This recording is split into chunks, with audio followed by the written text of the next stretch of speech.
जोशीमठ वाला तो यार मतलब एक तरह से ना दिमाग में बस गया है। सिंकिंग एरिया सिर्फ न्यूज में सुना था और भाई जो देखा है ना पता लगता है कि भाई सिंकिंग एरियाज होते क्या है। वहाँ एक एक करके गाड़ी निकलती है, कोई फंस ना जाए। लोग भी एक एक करके गाड़ी निकालते हैं, वेट करते हैं कि अगली गाड़ी निकल जाए। और and this is the dry season, यहाँ पे कोई मानसून नहीं है और गाड़ियों के फंसने के चांसेस कम से कम है। भाई ऑल्टीट्यूड बढ़िया वाला हिट किया था और भाई को तो रात को उल्टी आई।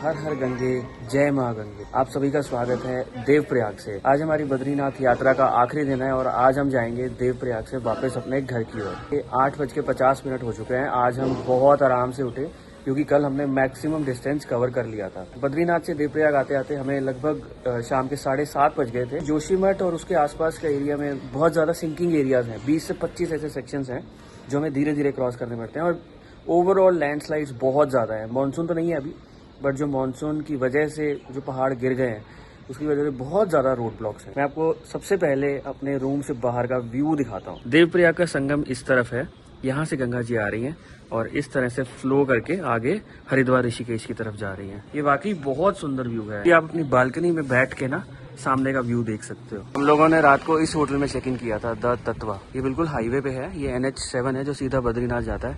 इस तरफ बद्रीनाथ है एंड इस तरफ ऋषिकेश, हरिद्वार एंड दिल्ली। हाँ जी, गुड मॉर्निंग।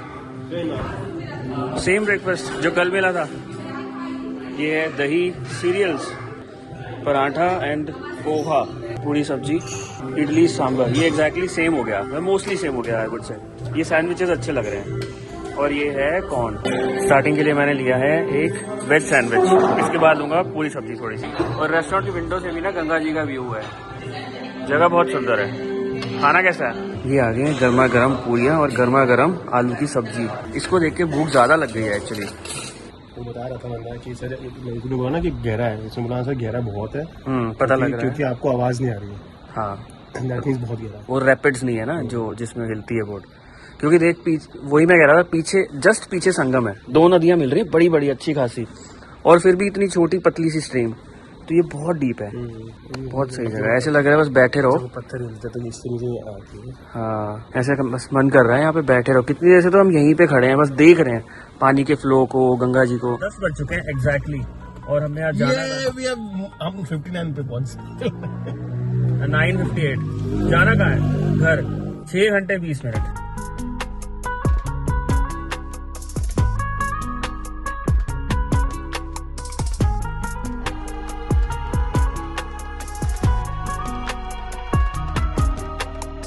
भाई ये हाईवे पे चलाने का तो बहुत मजा आता है, बट जहाँ लैंडस्लाइड आ जाती है ना वहाँ थोड़ा मूड खराब हो जाता है।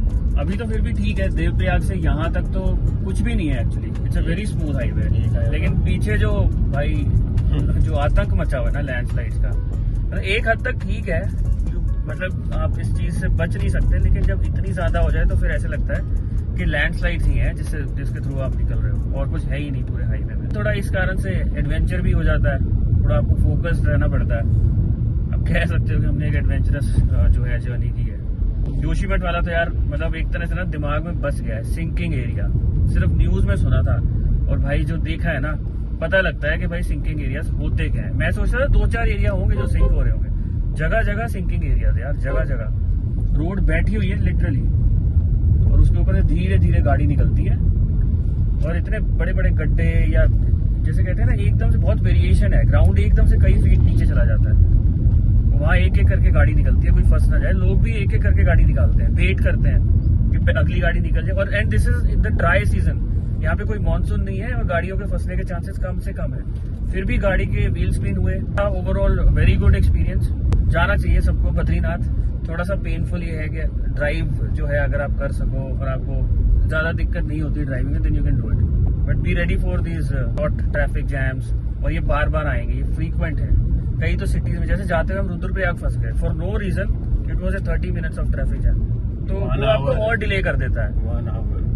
1 आवर लग गया होगा यार, 1 घंटा लग गया होगा। हम लोग 6 बजे पहुंचने वाले थे, हम लोग 7:30 बजे पहुंचे। हाँ, और रुद्रप्रयाग में जब आप हो और आपको बद्रीनाथ जाना है तो आपको पता है कि एक्चुअल फंसने वाला एरिया जोशीमठ है, जो कि अभी आएगा। तो वो जो 1 घंटे का ट्रैफिक जैम है वही आपकी एनर्जी एक्सट्रैक्ट कर लेता है। तो आखिरी में जाके जब तुम बद्रीनाथ जा रहे हो, टेम्पल के अंदर भी लाइन लगती है, तो कब करेंगे दर्शन, कब करेंगे दर्शन। उस हिसाब से हमने 2 दिन वाला काम 1 दिन में किया है। दर्शन जब आप दर्शन यूं हो गए, यूं मतलब बेसिकली हुए तो 1 घंटे के अंदर, तो हमें वो लग रहा है वो भी बहुत क्विकली हो गए। बद्रीनाथ जाते हुए हम सीधा टेम्पल चले गए थे। हमने होटल में फोन कर दिया था कि हम थोड़ा लेट आएंगे, होटल में 8:45 पहुंचे थे शायद, दर्शन वर्शन करके आराम से। और दर्शन भी ऐसे नहीं है कि आपने पार्किंग में गाड़ी खड़ी की और सामने बिल्कुल, आपको कम से कम आधा किलोमीटर तो चलना था, ये तो मैं मान के चलता हूँ। थोड़ा अप डाउन भी था, है ना, हमारी सांस भी फूल रही थी, फिर हाई एल्टीट्यूड, फिर थके हुए, फिर एकदम से ठंड हिट करती है, क्योंकि जहाँ से आप चले सुबह वहाँ इतनी ठंड नहीं थी। ठीक है, हाँ, वहाँ तो बिल्कुल भी नहीं थी। हम शिवपुरी से चले थे सुबह सुबह, बद्रीनाथ पहुंचे तो शायद उस टाइम 6-7 डिग्री था टेम्परेचर शाम को, और विंड चिल जबरदस्त, 3 तो मिनिमम था। Feels like 0। हाँ, फील्स तो बहुत ही गंदी फील थी यार, ऐसी ठंड, हल्की सी भी हवा चलती थी तो दैट वाज लाइक किलिंग। हाँ भाई, ऑल्टीट्यूड बढ़िया वाला हिट किया था, और भाई को तो रात को उल्टी आई ऑल्टीट्यूड की वजह से। जबकि हमने एक चीज हमने अच्छी की, हमने डिनर में ना पेला नहीं। बद्रीनाथ में बहुत अच्छा खाना मिल रहा था, दाल खिचड़ी वगैरह, हमने भाई पेला नहीं। हमें पता था कि भाई थोड़ा तबीयत का भी ध्यान रखना है, क्योंकि अच्छा खाना देख के मन तो करता है ना। अब इतनी लंबी जर्नी कुछ खाया ही था, इतना कुछ खाया भी नहीं था, लेकिन हमने बिल्कुल ठीक ठीक खाया जिससे पेट भर जाए और गले तक ना आए खाना। And that actually help. नहीं तो फिर सोच, फिर उल्टी और कितनी गंदी हो जाती, फिर और ज्यादा हालत खराब होती। बट धीरे धीरे एक्लेमेटाइज हो गए। फिर next day morning we were fine, लेकिन विंड चिल जो है वो फिर भी हमें ना हिट कर रहा था।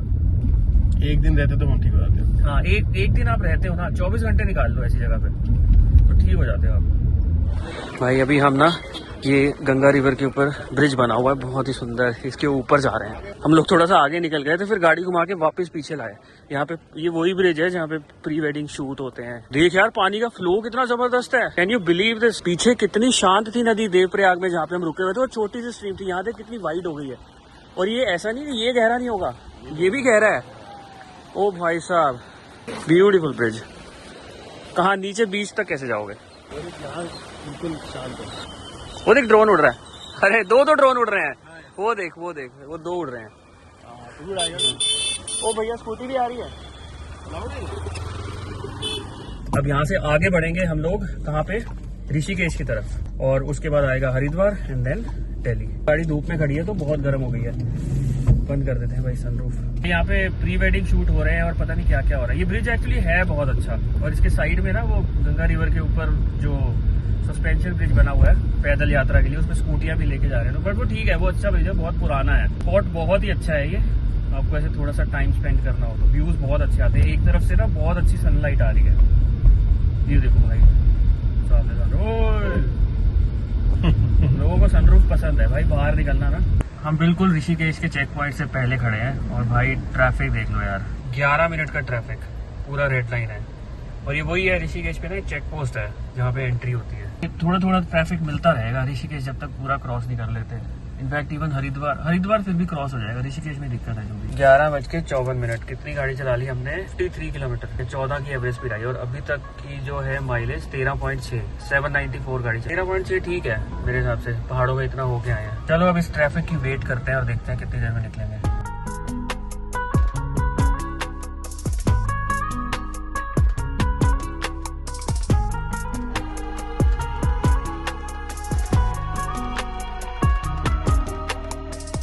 पहाड़ी रास्ता हमारा खत्म हो चुका है, और अब हम हरिद्वार को भी क्रॉस कर चुके हैं। हरिद्वार से बाहर निकल रहे हैं बेसिकली रुड़की की तरफ, और अब हमें छोटे छोटे ट्रैफिक जैम्स मिलने शुरू हो गए। यहाँ पे टेम्परेचर देखो बाहर का 31 डिग्री, 2 बजने वाले हैं, 1:45 हो चुके हैं दोपहर के। कहाँ तक चले गए थे हम लोग, और बहुत ही मतलब लास्ट तक चले गए थे, शायद लास्ट विलेज था ना इंडिया का, तो उसके आगे कुछ है ही नहीं। दिल्ली आगे एक बार तो गर्मी लगेगी हमें, क्योंकि दिल्ली में अभी सर्दी की शुरुआत हो चुकी है, बट इतनी ठंड तो है नहीं जितनी हम देख के आए हैं। ऑलमोस्ट मुजफ्फरनगर पहुंच गए हैं और यहाँ पे हमने ब्रेक लिया, अपनी लंच ब्रेक। सबवे खाना चाहते थे, वो फिर हमें यही मिला है, उसके पीछे लेट हो गए। तो अभी अंदर चलते हैं, सबवे ऑर्डर करते हैं, एक वॉशरूम ब्रेक भी हो जाएगी। काफी देर होगी गाड़ी चलाते चलाते। ये गाड़ी कितनी गंदी हो गई है, ये सारा व्हाइट सीमेंट लगा हुआ है, पता लग रहा है ट्रिप से आई है गाड़ी। एलॉयज का देखो क्या हाल हो गया है, एकदम काले काले हो गए हैं कीचड़ विचड़ में जाके, और यहाँ से भी पूरी गंदी है। कहीं बाहर जाओ तो लगना चाहिए भाई गाड़ी ट्रिप पे गई थी। ये देखो, ये पता नहीं किस चीज के छींटे हैं, ये भी कोई कीचड़ विचड़, जितनी भी वो लैंडस्लाइड थी ना वहाँ काम चल रहा था, ये वहीं का है सारा। अच्छा लग रहा है, गंदी गाड़ी देख के अच्छी लगती है, लेकिन सिर्फ बाहर से, नॉट अंदर से। अंदर से एकदम चकाचक साफ होनी चाहिए भाई। ये भाई तो चला गया अंदर, देखते हैं कहाँ गया है, ऑर्डर ही कर रहा होगा। ये आ गया अपना आज का लंच, एक सिंपल 6 इंच वाला अपना सब है, और साथ में है सिंपल सी क्लासिक कोल्ड कॉफी। ये अपनी ट्रिप की आखिरी मील है। चीयर्स।